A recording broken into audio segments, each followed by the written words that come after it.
ओम सूर्याय नमः।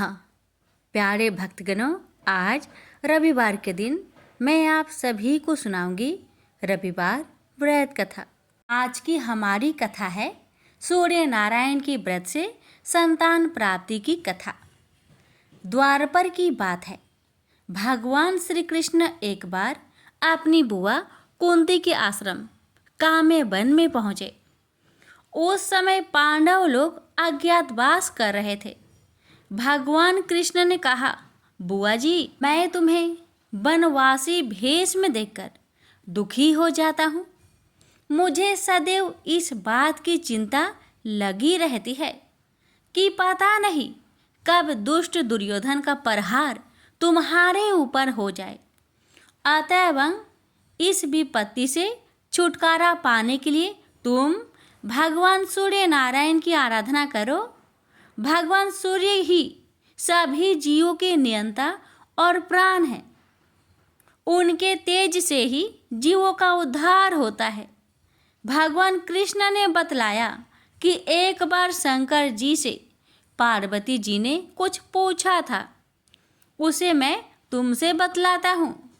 शिव जी ने पार्वती जी से कहा, यदि तुम इस बात की जानकारी प्राप्त करना चाहती हो तो मथुरापुरी में जाओ। वहाँ सूर्य पुत्री यमुना जी की धारा प्रभावित होती है। यमुना के तट पर ऋषि, महर्षि, मुनि आदि निरंतर तपस्यारत रहते हैं। भगवान रुद्र की आज्ञा से पार्वती जी कालिंदी यमुना तट को चल पड़ी। कुछ ही दूर जाने पर उन्हें रास्ते में रोती बिलखती एक स्त्री दिखाई पड़ी। उसने बतलाया कि उसका नाम कुसुमवती है और उसका निवास कुसुमाकर वन के बीच में है। संतानहीनता होने के कारण उसके पति बसंत ने उन्हें त्याग दिया है और इस प्रकार वह निराश्रिता हो गई है। पार्वती जी उस स्त्री को साथ ले आगे चली गई। उन्हें रोती हुई एक दूसरी स्त्री मिली। उसने बताया कि मेरा नाम गंगा है। मेरे पति महाराज शांतनु ने पुत्रों के जीवित ना रहने के कारण मुझे अपमानित किया, जिससे मैं दुखी होकर घर चली आई हूँ। इसी प्रकार थोड़ी दूर जाने पर मधुबन में माधवी नाम की एक स्त्री और मिली, जो पति के वैभव का नाश होने के कारण घर से निकाल दी गई थी। इनके अंतरल आगे जाने पर कुमुद वन में कुमुदा नाम की स्त्री से भेंट हुई, जिसके पति को राजा ने बंदी बना लिया था और वह व्याकुल होकर विलाप कर रही थी। उन सभी स्त्रियों को साथ लेकर पार्वती जी यमुना तट पर जा पहुंची। उस तट पर पूजन उत्सव देखकर पार्वती जी ने ऋषि पत्नियों से पूछा कि यह किस देव की आराधना हो रही है, इस पूजन का विधान और फल क्या है।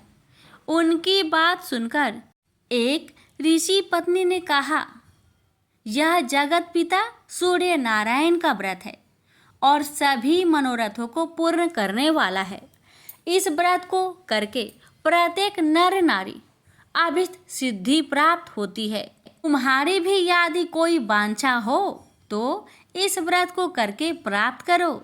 ऋषि पत्नियों से ऐसी बात सुनकर पार्वती जी अत्यंत प्रसन्न हुई और उस व्रत के विधान का फल को जानकर शिव जी के पास लौट आई।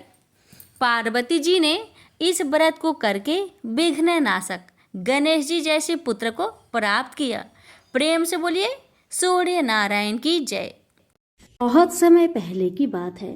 एक शहर में एक राजा और रानी रहते थे।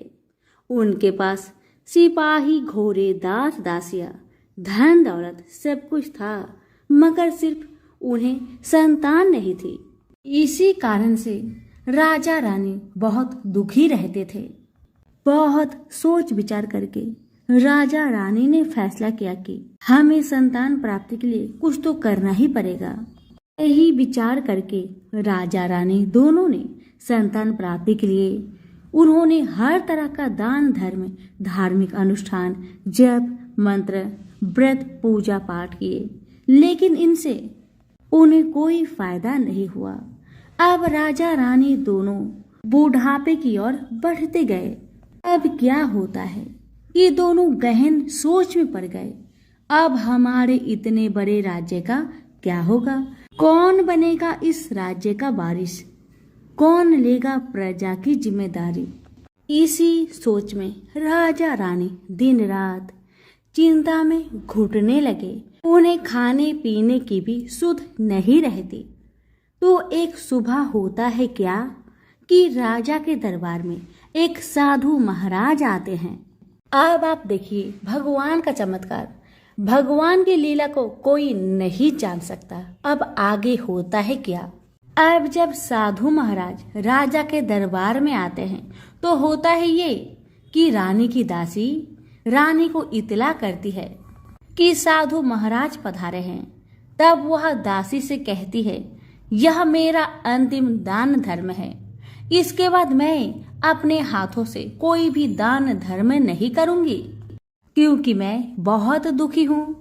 मैं और राजा दिन रात इतने दान धर्म पुण्य किए, लेकिन हमारी सुनी गोद अभी तक भरी नहीं, इसलिए मैं थक गई हूँ। अब यह अंतिम दान धर्म कर रही हूँ और इसके बाद मैं किसी को भी दान नहीं करूंगी। रानी की बातें सुन दासी कहने लगी, हे महारानी, आप ईश्वर पर भरोसा रखें, सब ठीक हो जाएगा। इतना बात होने के बाद रानी चावल का भरा छाछ हाथ में लेकर बाहर आती है और साधु महाराज की झोली में भिक्षा डालने के लिए आगे बढ़ती है। तो उसके चेहरे पर छाई चिंता साधु महाराज के दृष्टि में आती है। रानी को उदास देखकर साधु महाराज उससे पूछने लगे, हे महारानी जी, क्या हुआ? आप इतना उदास क्यों हैं? मुझे बतलाइए, शायद मैं आपका कुछ मदद कर सकूं। अब रानी साधु महाराज को अपनी सारी कहानी बताती है और रोने लगती है। उस पर वह साधु महाराज कुछ पल के लिए गंभीर सोच में पड़ जाते हैं और कहते हैं, चिंता मत करिए रानी जी, आपकी संतान की इच्छा पूरी हो जाएगी। आपकी कोख से एक पुत्र जन्म लेगा, मात्र वह 14 साल तक ही आप लोगों के पास रहेगा। इसके आगे वह इस मृत्यु लोक में नहीं रह पाएगा। इससे बढ़कर आपको कुछ देना मेरे लिए संभव नहीं है।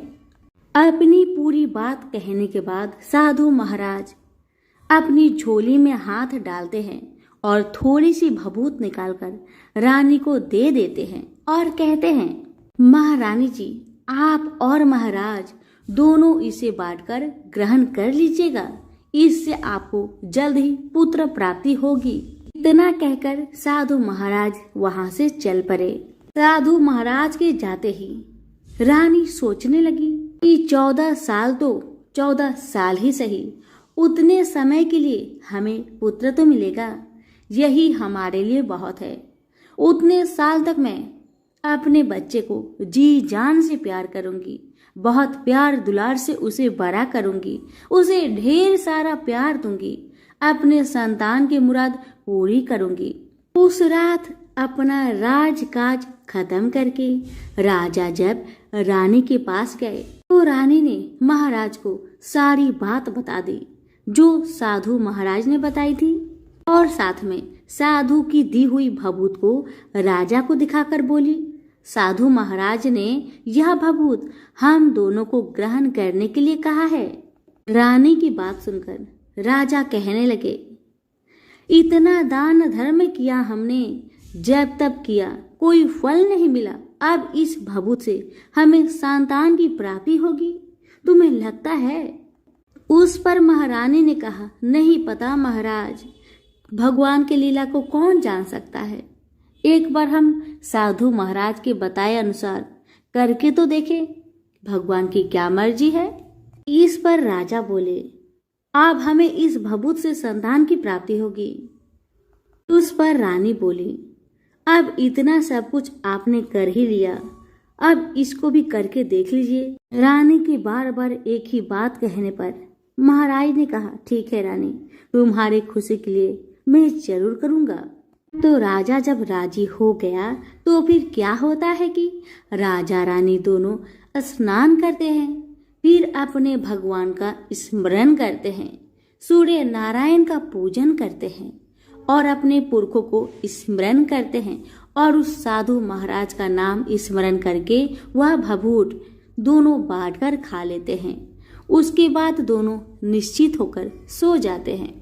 अब ऐसे ही करके दिन बीतने लगे और साधु द्वारा कहे अनुसार रानी गर्भवती हो गई। उस पर राजा रानी दोनों की खुशी की ठिकाना ना रहा। राजा ने रानी से बोला, महारानी, सचमुच साधु महाराज की तो कृपा हो गई हम पर। इसी तरह समय बीतने लगा तो 9 महीने 9 दिन और 9 घंटे पूरे होकर रानी ने एक सुंदर गोरे चिट्टे पुत्र को जन्म दिया। राजा ने बड़ी धूमधाम से पुत्र का नामकरण किया। सारे राज्य में 8 दिन तक अन्न सतपर्ण रखा गया, उत्सव मनाया गया। अब पुत्र की कुंडली देखने के लिए राज्य के सबसे बड़े विद्वान पंडित जी को बुलाया गया। तो कुंडली देखकर पंडित जी बड़े चिंतित हो गए। कहने लगे, महाराज, हमारा राजपुत्र सिर्फ 14 साल तक हमारे पास रहेगा। राजा को पहले से ही इस बात की भनक थी कि रानी को साधु महाराज ने यही बात बताया था। महाराज को साधु महाराज की सारी बात याद थी। दोनों चुप रह जाते हैं। उसके बाद राजा और रानी बड़े लाड़ प्यार से अपने बेटे की परवरिश करते हैं, उसकी हर ख्वाहिश पूरी करते हैं। थोड़े समय के लिए ही सही सूर्य नारायण ने संतान की अपनी मुराद पूरी तो कर दी, इससे वे समाधान मानते थे। राजपुत्र दिन प्रतिदिन बड़ा होता है। जब वह 7 साल का हो जाता है तो राजा एक दिन अच्छे गुरु की नियुक्ति करके उसे पढ़ाई लिखाई, राजशास्त्र, शस्त्र विद्या, घोड़सवारी इत्यादि 12 विद्याओं का शिक्षण देते हैं। जब वह सब शास्त्र विद्या में पारंगत हो जाता है और 12 साल की उम्र का हो जाता है, तब एक अच्छी सी राजकन्या खोजकर उसकी शादी कर देते हैं। शादी के जब 2 साल बीत जाते हैं, बेटा 14 साल का हो जाता है। एक दिन राजपुत्र राजा से कहता है, पिताजी, मैं अपना सारा राज्य घूमकर देखना चाहता हूँ। आज तक मैंने सिर्फ इस राजबाड़े के अतिरिक्त कुछ भी नहीं देखा। बेटे की बात सुनकर राजा चिंतित हो जाते हैं, क्योंकि पुत्र को 14वां साल शुरू हुआ था। अब कोई अनहोनी होने का वक्त नजदीक आ पहुंचा था, लेकिन राजा ये सब बातें पुत्र को बता नहीं सकता था। वह क्या करता है कि चेहरे पर खुशी लाकर बेटे से कहता है, हाँ बेटा, जरूर जाओ बेटा, तुम्हें अपना सारा राज्य घूमकर देखना चाहिए। कहाँ क्या है ये सब जानना चाहिए, क्योंकि कल मेरे बाद तुम्ही को तो राजा बनना है। मात्र एक बात का ध्यान रखना, तुम जहाँ जा रहे हो, क्या कर रहे हो, ये बात तुम अपनी पत्नी को नहीं बताना। पुत्र कहता है, ठीक है पिताजी, आपने जैसा कहा मैं वैसा ही करूँगा। अब क्या होता है कि राजपुत्र दिन भर अपनी पत्नी के साथ मौज मस्ती करता है, खुशियाँ मनाता है और रात को ठीक 12 बजे बिस्तर से उठकर बाहर चला जाता है। फिर पौ फटने से पहले वापस अपने महल में आकर सो जाता है। ऐसे बहुत दिनों तक चलता रहा। अब पुत्र का 14वां साल खत्म होने में कुछ ही दिन बाकी रहते हैं। इतने में क्या होता है कि उसकी पत्नी यानी छोटी रानी रात में जाग जाती है। वह देखती है कि बिस्तर पर राजपुत्र है ही नहीं। वह महल में सब जगह देखती है, राजपुत्र कहीं भी नजर नहीं आते। तो वह क्या करेगी, किससे कहेगी? वह चुपचाप रहती है। फिर सुबह होने पर वह देखती है कि उसका पति अपनी जगह में सोया हुआ है। छोटी रानी अपने पति से कुछ पूछती, लेकिन दूसरी रात भी वैसा ही होता है, तीसरी रात भी, चौथी रात भी, ऐसे बहुत दिन तक चलता है। रानी बहुत ही चिंतित हो जाती है। आखिर मेरे पतिदेव रात को कहाँ जाते हैं, किससे मिलने जाते हैं? रानी के मन में ढेर सारे सवाल उठते हैं, लेकिन उसे पूछने में डर लगता था, शायद राजकुमार गुस्सा ना कर बैठे। फिर उसने सोचा सास ससुर से पूछने के बारे में तो उसकी कुल मर्यादा बीच में आ जाती थी। तो इस तरह मन ही मन वह घुटती रही। इस हालत में उसे खाने पीने में कोई दिलचस्पी नहीं होती। बेचारी पति की चिंता में दुबली पतली होती रही। एक दिन की बात है, उस राज्य में एक फूल बेचने वाली बूढ़ी मालिन थी। वह हमेशा छोटी रानी को फूल देने उसके महल में आती थी। उस बुढ़िया का ध्यान छोटी रानी पर जाता है। वह उससे पूछती है, बेटी तुम्हें किस बात का दुख है? तुम इस तरह सूख कर काटा क्यों होती जा रही हो? बूढ़ी अम्मा की बातें सुनकर छोटी रानी कहने लगी, क्या बताऊं तुम्हें अम्मा, तुम्हारा राजपुत्र हर रात बिस्तर पर से उठकर कहीं चला जाता है और सुबह भोर होते ही वापस आकर सो जाता है। वह कहाँ जाता है? प्रेमिका से मिलने जाता है क्या? यह सोचकर मैं अन्न जल ग्रहण नहीं कर पाती और सूख सूख कर काटा होते जा रही हूँ। छोटी रानी की बातें सुनकर बूढ़ी अम्मा कहने लगी, मैं तुम्हें एक उपाय बताती हूँ बेटी, तुम ऐसा करना कि आज रात तुम सोना ही मत। आज तुम राजपुत्र के पीछे जाकर देखना कि वह कहाँ जाता है, क्या करता है, उसकी अच्छी से पहरेदारी करना। पर छोटी रानी ने कहा, बूढ़ी अम्मा मुझे नींद आ गई तो मैं क्या करूंगी?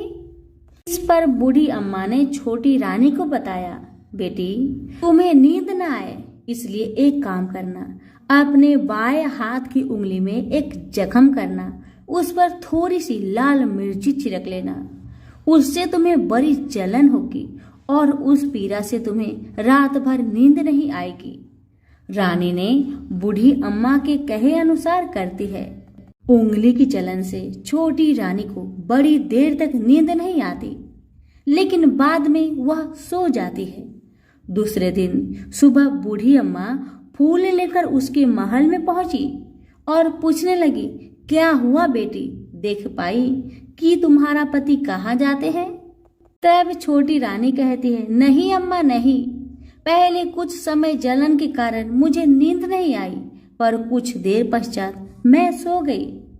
अब बूढ़ी अम्मा कहती है, कोई बात नहीं बेटी, आज तुम उंगली पर पहले से थोड़ा बड़ा जख्म करना और ज्यादा मिर्च लगाना। अब छोटी रानी वैसा ही करती है, परंतु वह सिर्फ पति के बिस्तर से उठकर बाहर निकलने वक्त तक जाग पाई थी। वह उसके पीछे नहीं जा सकी क्योंकि उस समय उसकी आंखें मूंद गई थी। दूसरे दिन जब सुबह बुढ़िया आती है तो बूढ़ी अम्मा के पूछने से पहले ही रानी रो रो कर कहती है, अम्मा मैं आज भी उनकी पहरेदारी ठीक तरह नहीं कर पाई। बुढ़िया कहती है, रोना मत बेटी, सब कुछ ठीक हो जाएगा। तुम आज रात जख्म और बड़ा करना और उस पर पहले से ज्यादा मिर्च छिड़कना। और एक काम करना बेटी, जब वह राजकुमार जाने के लिए निकलता है तो उसका रास्ता जरूर रोकना। बूढ़ी अम्मा ने जैसा बताया रानी ने वैसा ही किया। आज रात उसे नींद नहीं आती। पति रात 12 बजे बिस्तर से उठकर जब महल से निकलने के लिए चलने लगा तो वह बुढ़िया ने जैसा बताया वैसा ही करती है। वह फौरन दौड़ कर जाती है और अपना पति का रास्ता रोकती है और कहती है, आप कहाँ जा रहे हो, किससे मिलने जा रहे हो, मुझे बताओ। राजपुत्र अपनी पत्नी को बहुत समझाने की कोशिश करते हैं कि देखो, अगर मैंने तुम्हें वह बताया तो मैं तुम्हें दोबारा नहीं मिल पाऊंगा। तो छोटी रानी कहती है, कोई बात नहीं, आप न मिल पाओ, लेकिन आप रात को कहाँ जाते हो मुझे बताओ। अब राजपुत्र निरुपाय हो जाते हैं। पत्नी की जीत के आगे उसकी एक नहीं चल पाती। ठीक उसी समय उसका 14वां साल खत्म होकर 15वां साल लगने वाला था। जो होता है वह हो जाने दो, वह सोचता है कि, और कुछ चावल मंत्रों से सिद्ध करके पत्नी को देकर कहता है, इन चावल के दानों को दोनों हाथों की मुट्ठी में पकड़ना। पहले दाएं हाथ में पकड़े चावल मेरे ऊपर फेंकना। मैं कौन हूँ तुम्हें पता चल जाएगा। बाद में बाएं हाथ में पकड़े चावल मेरे ऊपर फेंकना। मैं जैसा था तुम्हें मिल जाऊंगा। राजकुमार की बातें सुन रानी कहने लगी, मैं नहीं भूलूंगी, आपने जैसा कहा मैं वैसा ही करूंगी। पर रानी बड़े आत्मविश्वास के साथ कहकर दाएं हाथ में पकड़े चावल पति के ऊपर फेंक देती है तो राजपुत्र एकदम एक विशाल घोड़ा बन जाता है। एकदम उम्दा सफेद गर्दन पर लंबी आयल। देखते देखते वह तेजी से दौड़ने लगा। रानी उस घोड़े को एकदम बहुचक्की होकर देखने लगी और पति ने बाएं हाथ के चावल फेंकने की जो बात कही थी वह भूल जाती है। उसकी आंखों के सामने घोड़ा महल के बाहर निकलकर चला जाता है। अब घोड़ा महल के बाहर जाता है तो वापस नहीं आता। अब रानी को बड़ा पश्चाताप होता है। वह स्वयं को कोसने लगी, लेकिन अब उसका कोई फायदा नहीं होने वाला था। राजपुत्र अब वापस नहीं आने वाला था। ऐसे ही सुबह हुई। महाराजा महारानी को सब बात पता चलती है। उन्हें बहुत दुख होता है। वे बिस्तर पकड़ते हैं और राह देखते हैं कि एक दिन उनका बेटा वापस आ जाएगा। इस तरह 1 महीना गुजरता है, 2 महीना गुजरते हैं, 3 महीने गुजरते हैं, आखिर 6 महीने पूरे हो गए। राजपुत्र का कोई अता पता नहीं लगता। प्रधान राजपुत्र को ढूंढने के लिए राज्य के गांव-गांव सिपाही भेजता है, लेकिन उन्हें कोई सफलता नहीं मिलती। इधर रानी अपने हठ के कारण पति गायब हो गया है यह सोचकर स्वयं को मन ही मन कोसती है और प्रण लेती है कि कुछ भी करके अपने पति को ढूंढ लाऊंगी और उसे वापस घर लेकर आऊंगी। एक दिन वह सुबह उठकर अपने सास ससुर के महल में जाती है और कहती है कि मैं अपने पति की खोज में जा रही हूँ। महाराजा महारानी को और क्या चाहिए था, कुछ भी करके उनका बेटा उन्हें वापस मिलना चाहिए था। वे अपने बहू को जाने की अनुमति देकर कहने लगी, बेटी तुम्हें जो भी चाहे वह करो, जहाँ जाना है वहाँ जाओ, लेकिन हमारे बेटे को वापस लेकर आओ। सूर्य भगवान तुम्हें कामयाबी दे। अब रानी क्या करती है कि अपना शाही भेष बदलकर एक सेठानी बन जाती है और अपने साथ कुछ दास दासियों को, कुछ नौकरों को साथ में ले जाती है। कुछ सामान साथ लिया और राज्य की सीमा पर जाकर वहां एक भोजनालय खोल दिया। वहां आने वाले सब यात्रियों को खाना मुफ्त में देने लगी। मात्र शर्त ये थी कि खाने वाले को उसकी देखी कोई अजीब चीज उसकी मालकिन को यानी राजकन्या को बतानी पड़ेगी।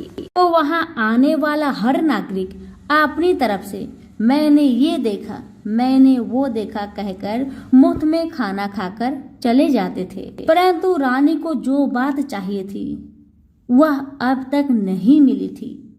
ऐसे ही कुछ दिन बीत गए तो इधर क्या होता है कि रानी के महल फूल लेकर जाने वाली बुढ़िया के एक बेटा और बहू थे। उनका एक छोटा बेटा था यानी बुढ़िया का एक पोता था।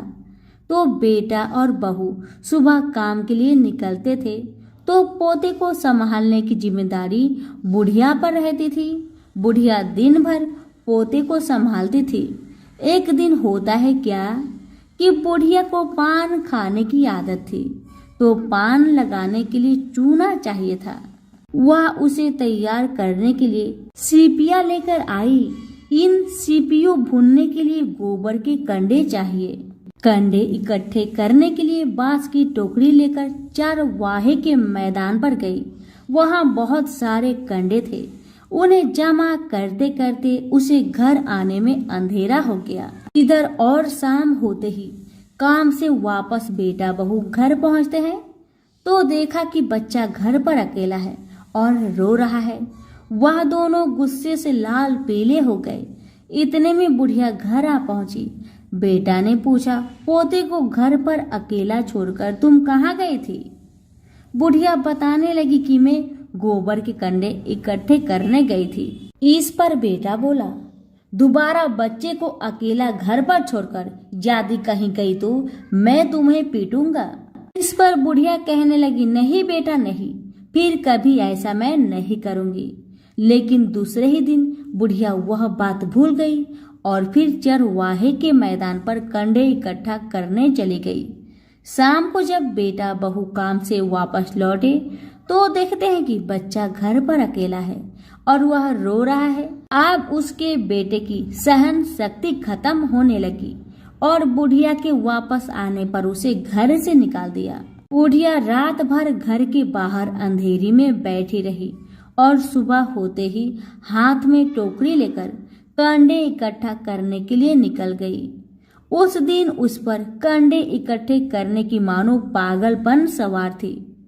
कंडे इकट्ठा करते करते कब अंधेरा छा गया उसे तो मालूम भी नहीं चला। उसे जब ध्यान आया तो गांव का रास्ता भी ठीक तरह से दिखाई नहीं दे रहा था। वह अंधेरे में आंखें फाड़कर देखती देखती किसी तरह आगे निकल पड़ी तो क्या होता है कि एक कपिला गाय छन छन की आवाज करते, गले की घंटी बजाते ठुमक ठुमक कर उस मैदान पर आ गई। उसे देखकर बुढ़िया सोचने लगी कि इस गाय के पीछे पीछे जाऊंगी तो मैं गांव तक पहुंच जाऊंगी। तब बुढ़िया उसके पीछे पीछे जाने लगी। अब वह गाय क्या करती है कि उस मैदान से लेकर एक एक करके 6 मैदान पार करती है। आखिर में वह 7वें मैदान पर पहुंची तो क्या होता है कि उस मैदान पर एक बड़ा सा पत्थर था। गाय जाकर उस पत्थर को अपना सींग मारती है। सींग मारा तो वह पत्थर दूर हट गया और पाताल में नीचे जाने की सीढ़ियां दिखाई देने लगी। तब वह गाय उन सीढ़ियों से उतरकर नीचे जाने लगी। बुढ़िया वह सब देखती रही और झट से जाकर गाय की पूंछ पकड़ लिया। पूंछ पकड़कर वह गाय के साथ नीचे पाताल में पहुंच गई। पाताल में पहुंचते ही तुरंत गाय को छोड़ दी और इधर उधर देखने लगी। वहीं से बूढ़ी माई ने देखा कि पाताल में सब जगह जगमगाहट है, दिया दीप जलते हैं और तेज रोशनी गाय के ऊपर पड़ती है और वहां अद्भुत घटनाएं घटने लगी। गाय के नीचे जाते ही उसके गले में अपने आप साकल पड़ गई और छम छम करके कोई दूधाड़ी में गाय का दूध दुहाने लगी। लेकिन जो भी कोई वह कर रहा है वह मात्र दिखाई नहीं दे रहा। बुढ़िया बहुत घबरा गई, कहाँ आकर फंस गई, इस तरह से सोचने लगी और यहाँ वहां छिपने के लिए जगह ढूंढने लगी। लेकिन उसे कहीं भी जगह नहीं मिली। हर जगह उजाला ही उजाला था। तो वह यूं एक कोने में खड़ी रह गई और जो कुछ सामने हो रहा था उसे चुपचाप देखने लगी। कुछ पल के बाद वहां झट से एक उम्दा सफेद घोड़ा आया। वहां 2 कुंड थे। उसमें से एक कुंड में उस घोड़े ने छलांग लगाई और ऊपर आ गया। अब उसे राजपुत्र का रूप प्राप्त हो गया था। राजपुत्र बनने के बाद उसने दूसरे कुंड के पानी में स्नान किया। वहां रखे नए कपड़े पहने। नजदीक ही एक सुंदर पलंग था, उस पर आकर वह बैठ गया। उसके सामने अपने आप 5 पकवान की थाली आ गई, दूध की एक प्याली आ गई, पान सुपारी आ गए। उसके सामने एक दिया जलता रहा। राजपुत्र ने खाना खाया, दूध पिया, पान सुपारी खाया और बिस्तर पर लेट जाने से पहले सूर्य देव का स्मरण करके सामने जलते दिए से पूछा, दिए दिए दीपंकर, मेरे माता पिता क्या कर रहे हैं? राजपुत्र की बातें सुन दिया बताने लगा कि आपके माता पिता शोक में डूबे हैं। तब राजपुत्र फिर से दिए से पूछने लगा, दिए दिए राज्य कौन संभाल रहा है? तो दिया बताने लगा, प्रधान संभालता है। तब राजपुत्र ने फिर से पूछा, मेरी पत्नी क्या करती है? तो दिया बताने लगा, उसने चौराहे पर भोजनालय शुरू किया है और आते जाते लोगों से वह नई खबर के बारे में पूछती है। दिए के यह कहते ही राजपुत्र कहने लगा, ठीक है। उसके बाद वह सो गया। बुढ़िया कोने में खड़ी रहकर यह सब देखती रही। ऐसी अद्भुत घटना उसने जिंदगी में पहली बार देखी थी। उसे अंदर ही अंदर चुलबुलाहट होने लगी। वह अपनी भूख प्यास भी भूल गई और आगे क्या होता है कि उसे उत्सुकता पूर्वक देखने लगती है। लेकिन उसके बाद और कुछ घटनाएं नहीं घटती। रात गुजर गई और सुबह भी हो गई। सुबह होने पर पलंग पर सोया राजपुत्र उठा और फिर से पहले वाले कुंड में छलांग लगाई। तो अब वह फिर से घोड़ा बनकर कुंड से बाहर आ गया। बाहर आते ही वह तेजी से उस पाताल नगरी से बाहर निकल गया। लेकिन वह कहाँ गया, बुढ़िया को कुछ पता नहीं चला। उसके बाद पिछली रात की तरह कोई उस गाय का छम छम करके दूध दोहने लगा। जैसे ही दूध दोहना खत्म हुआ, उसके गले की साकल अपने आप खुल गई और वह गाय तेजी से ऊपर जाने वाली सीढ़ियों की ओर भागने लगी। गाय को दौड़ते देखकर बुढ़िया सोचने लगी, अब गाय के साथ यहाँ से ऊपर जाने में ही समझदारी है, नहीं तो कोई बड़ी मुसीबत आकर मेरी ऊपर टपक जाएगी। झट से उसने गाय की पूंछ पकड़ ली और गाय के साथ ऊपर आ गई।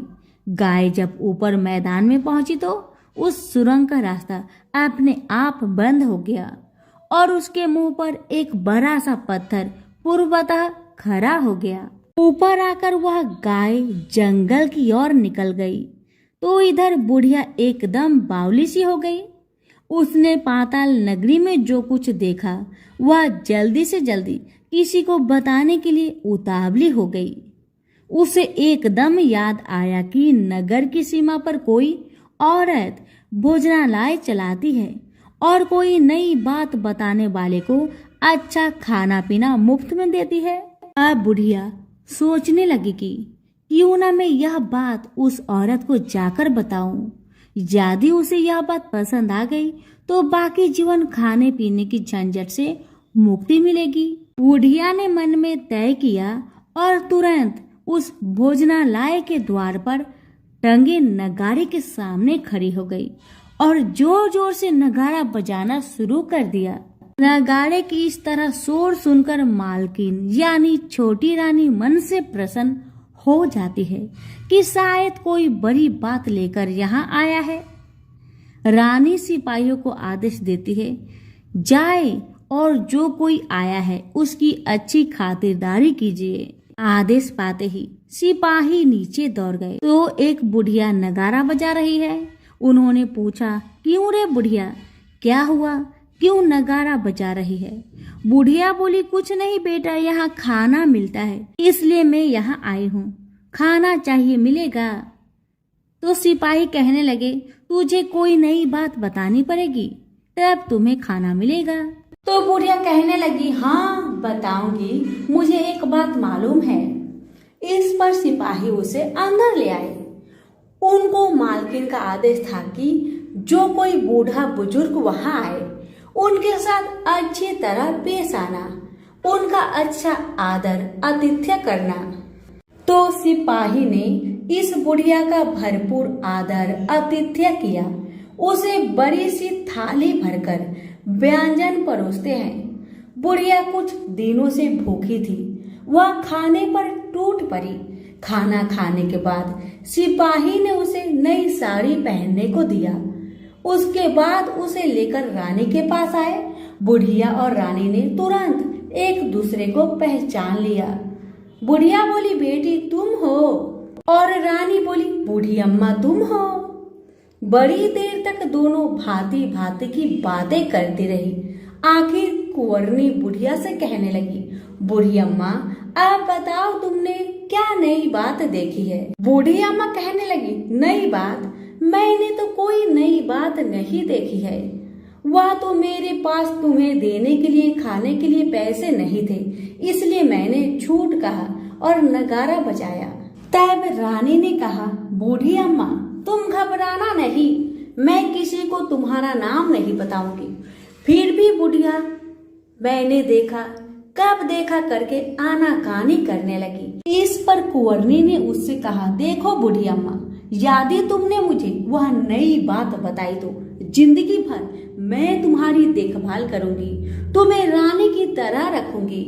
अब बुढ़िया बताने को तैयार हो गई। उसने जो कुछ देखा उस समय चरगाह मैदान पर देखा था, वह सब कुछ कुंवरनी को बता दिया। बुढ़िया की वे बातें सुनकर कुंवरनी को यकीन हो गया कि वह राजपुत्र उसी का पति है।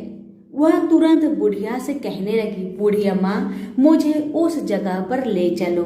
बूढ़ी अम्मा कहने लगी, नहीं बेटी नहीं, वह पाताल का राज्य है, सांप है वहां पर। यदि किसी ने तुम्हें देख लिया तो तुम्हारी जान खतरे में पड़ सकती है।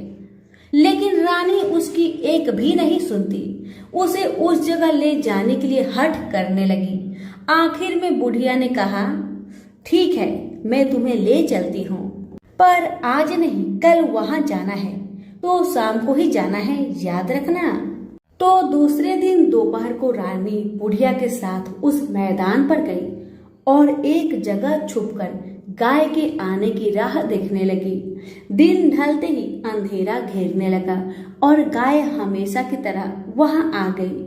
मैदान के उस कोने में जाकर उसने पत्थर पर सींग मारा तो झट से पत्थर हटकर वहां सुरंग में जाने का रास्ता खुल गया। गाय उस रास्ते से नीचे उतरने लगी तो बुढ़िया रानी से कहती है, जल्दी आगे बढ़ो बिटिया, हम गाय की पूंछ पकड़कर नीचे उतरेंगे। तो दोनों गाय की पूंछ पकड़कर नीचे उतर गई। बुढ़िया पहले जिस कोने में छिपी थी उस कोने में छिप गई। अब नीचे सब कुछ पहले जैसा घटित हो रहा था। गाय के गले में अपने आप शकल पड़ गई। कोई अदृश्य रूप से उसका दूध दोहने लगा। एक सफेद उम्दा घोड़ा ने आकर एक कुंड में छलांग लगाया तो राजपुत्र के रूप में ऊपर आया। वह राजपुत्र दूसरे कुंड में नहाने लगा। बाद में उसके सामने खाने की थाली आ गई, दूध की प्याली आ गई, पान सुपारी आ गया। राजपुत्र सब कुछ ग्रहण करके सोने के लिए पलंग पर गया तो सोने से पहले सूर्य देव का स्मरण करके वह दिए से पूछने लगा, दिए दिए दीपंकर, मेरे माता पिता क्या कर रहे हैं? तो दिया कुछ जवाब नहीं देता बल्कि वह पूछने लगता है। तब राजपुत्र को कुछ अघटित हुआ। इसका संदेह हो गया कि वह उदास हो गया और जो कुछ हुआ है वह हो जाने दो, ऐसा सोचकर सोने के लिए बिस्तर पर लेट गया। अब रानी का संयम टूट गया। वह दौड़कर अपने पति के पास गई और उसके पैर पकड़ने के लिए आगे बढ़ने लगी। राजपुत्र तुरंत ही अपने पति को पहचान गया। वह झट से पीछे हट गया और चिल्लाने लगा, नहीं नहीं रानी, मुझे मत छूना वरना सर्वनाश हो जाएगा। रानी दोनों हाथ जोड़कर पति से अपनी भूल स्वीकार करने लगी। स्वामी, मुझसे भूल हो गई। मुझे आपसे नहीं पूछना चाहिए था कि आप रात को कहाँ जाते हो। मैं अपनी भूल स्वीकार करती हूँ। मुझे मेरी भूल की सजा मिल गई है। अब आप घर चलिए। आपके वियोग में आपके माता पिता ने बिस्तर पकड़ लिया है। आपकी प्रजा भी बहुत दुखी है।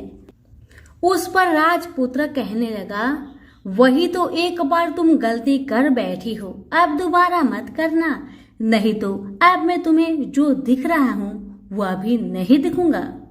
रानी अब विलाप करने लगी, जोर जोर से जमीन पर सिर पटकने लगी। राजपुत्र के मन में उसके प्रति दया उत्पन्न हो गया।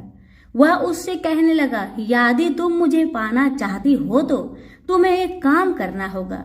काम बड़ा कठिन है, लेकिन वह तुम्हें अकेले करना होगा। तब छोटी रानी ने कहा, कहो स्वामी, कितना भी कठिन काम हो मैं वह पूर्ण करूंगी। रानी कहने लगी। इस पर राजपुत्र ने उसे बताया, इस पाताल से ऊपर जाते ही तुम्हें एक घना जंगल नजर आएगा। ऐसे 6 जंगल पार करने के पश्चात 7वां जंगल मिलेगा। वह जंगल सबसे घना है। उस जंगल में बीचों बीच एक पीपल का पेड़ है।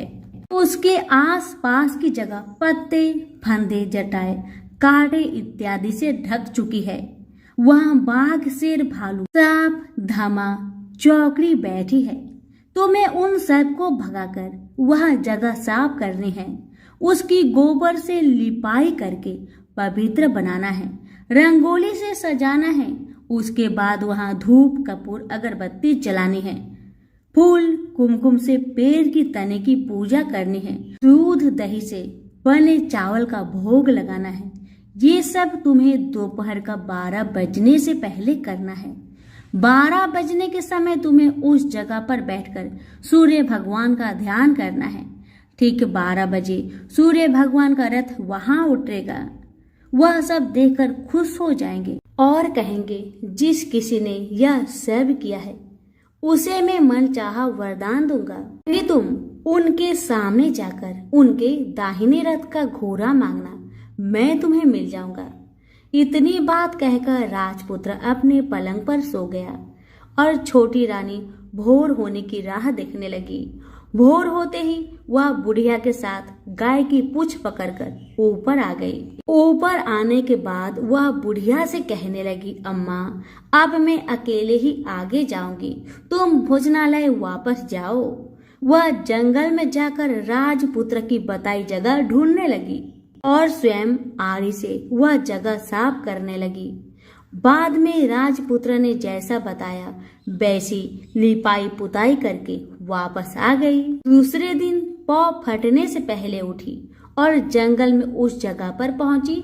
वहां जाकर इत्र, गुलाब का पानी छिड़ककर वह जगह सुगंधित की। धूप, अगरबत्ती जलाकर उसे पवित्र किया और पूजा की सब सामग्री वहां तैयार रखकर सूर्य भगवान का ध्यान करने बैठ गई। जैसा कि पति ने बताया था, दोपहर को ठीक 12 बजे सूर्य भगवान का रथ उस पीपल के पेड़ पर आकर रुकेगा।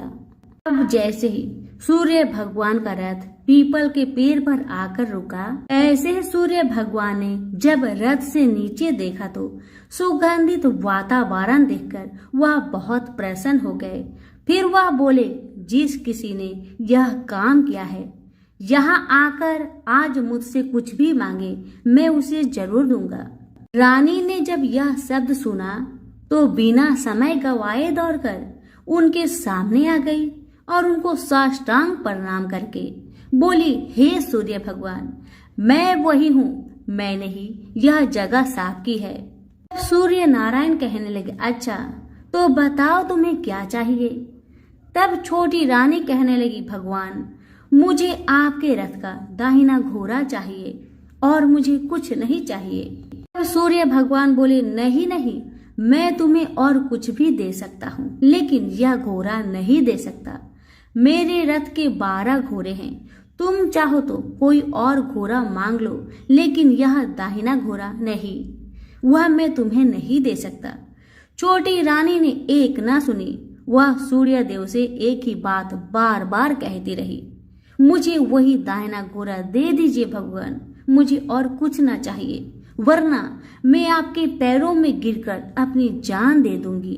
अब सूर्य भगवान धर्म संकट में पड़ गए। उन्होंने वचन दे दिया था, अब अपने वचन से पलट भी नहीं सकते थे। तो सूर्य भगवान ने कहा, ठीक है, दे दिया। फिर भगवान ने कहा, एक बात और भी है, देखो मैंने तुम्हें घोड़ा तो दे दिया है, लेकिन वह तुम्हें यहाँ नहीं मिलेगा, तुम्हें उसे पाताल में जाकर लाना होगा। रानी बोली, पाताल में ही क्या भगवान, मैं उन्हें पाने के लिए कहीं भी जा सकती हूँ। रानी को वचन देकर सूर्य देव अपने मार्ग में चले गए और इधर रानी जंगल से अपने भोजनालय में आ गई। फिर वह बुढ़िया को लेकर उस मैदान पर गई। जल्द ही शाम हो गई। शाम होते ही वहां वह गाय आ गई और उसने सींग मारकर सुरंग का पत्थर हटाया तथा नीचे उतरने लगी। रानी और बुढ़िया जल्दी जल्दी उसकी पूंछ पकड़कर नीचे उतर गए।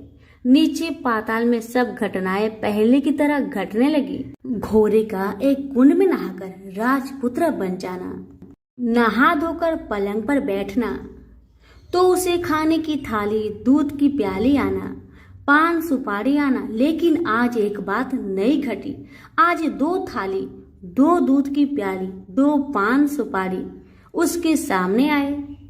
वह कुछ नहीं बोला। अपने हिस्से की थाली खाकर, दूध पीकर और पान सुपारी चबाकर वह सोने चला गया और हमेशा की तरह दिए से पूछने लगा, दिए दिए दीपंकर, मेरे माता पिता क्या करते हैं? तो दिया बताने लगा, वे दोनों तुम्हारे शोक में मरने की उपस्थिति में पहुंच गए हैं।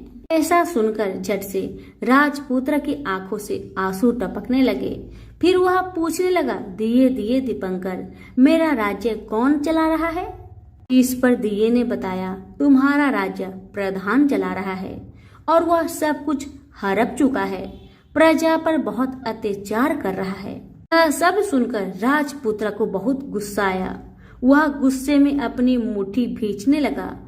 अब वह पूछने लगा, दिए दिए दीपंकर, मेरी पत्नी क्या कर रही है? अब दिया कुछ नहीं बोला, चुप रहा। अब रानी का संयम जवाब दे गया। वह दौड़कर पति के गले लग गई। इस पर राजपुत्र कहने लगा, अब मैं तुम्हें मिल गया।